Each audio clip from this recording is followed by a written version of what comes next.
Alright, let's just get right into it. Let's recap the biggest winners and losers of day one of NBA free agency. Now, the losers. The losers are the Rockets, Blazers, and the Heat. The Rockets are a loser because, yes, I understand Van Vliet's a high-level player and he gives them veteran leadership, but 3 years, $130 million is way too much for Fred Van Vliet. The Blazers are losers because they signed Jeremy Grant for 5 years, $160 million. I shouldn't have to say more than that. That is a massive overpay. The Heat are losers because they lost Gabe Vincent, and the rumors are saying they're going to lose Max Strus. They were both big parts of the run they went on last playoffs, and their only signings were signing Josh Richardson and they re-signed Kevin Love. The winners are the Warriors, Lakers, Suns, Pacers, Mavericks, Celtics, Wizards, Pelicans, Nets, Cavs, and Raptors. The Warriors, they are a winner because they re-signed Draymond, signing him for 4 years, $100 million with a player option on the 4th year. I'm not surprised Draymond came back. I said in my last video I expected him to re-sign with the Warriors, and the Warriors continue to prove they are committed to winning now. The Lakers are a winner because they signed Taurean Prince for 1 year, $4.5 million. They signed Gabe Vincent for 3 years, $33 million. They re-signed Rui Hachimura for 3 years, $51 million, and signed Cam Reddish on a 2-year deal. I love all these signings. All of them besides Cam Reddish gives the Lakers solid to good shooting from deep, but all of them are solid to very solid defensively. Taurean Prince shot 38% from deep on 4 attempts a game. Gabe Vincent was okay in the regular season, but he shot 38% on 6 attempts a game during the playoffs. Rui was meh from deep in the regular season, but he shot almost 49% from deep on 2 attempts a game in the playoffs. And Cam Reddish was alright. He shot 31% from deep on 4 attempts a game. The Suns are winners because they improved their bench. They signed Kedia Bates-Diop, Damian Lee, Drew Eubanks, and Yuta Watanabe. I like all of these signings. All of them can be solid role players, and they perfectly complement KD, Devin Booker, and Bradley Beal. The Pacers are winners because they signed Bruce Brown for 2 years, $45 million, and signed Tyrese Halliburton to a 5-year, $260 million designated contract extension. Bruce Brown, he is one of the best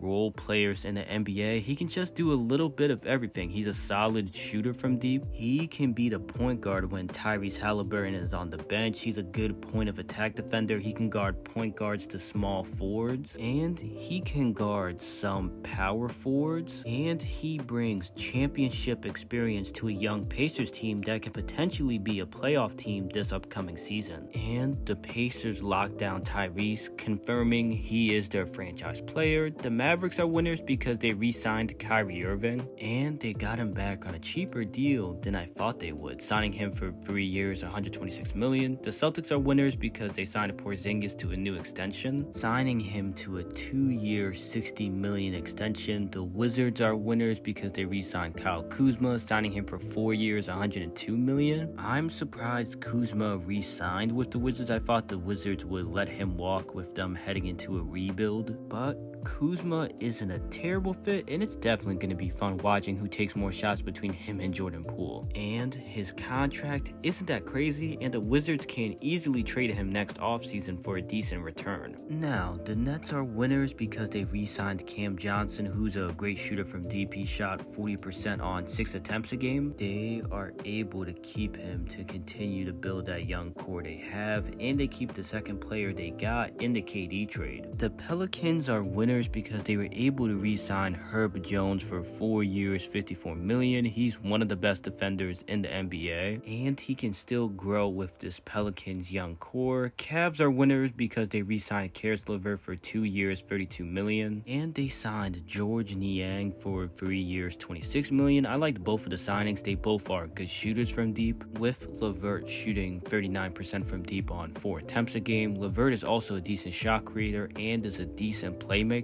and Niang shot 40% from deep on 5 attempts a game. The Raptors are winners because they were able to re-sign Jakob Poeltl for 4 years, $80 million, and even though they did lose Fred Van Vliet to the Rockets, they were able to sign Dennis Schroeder on a 2-year deal for $26 million. He is a solid role player that can help fill some of the production Van Vliet left. So yeah, I'm interested to see how day 2 of free agency plays out.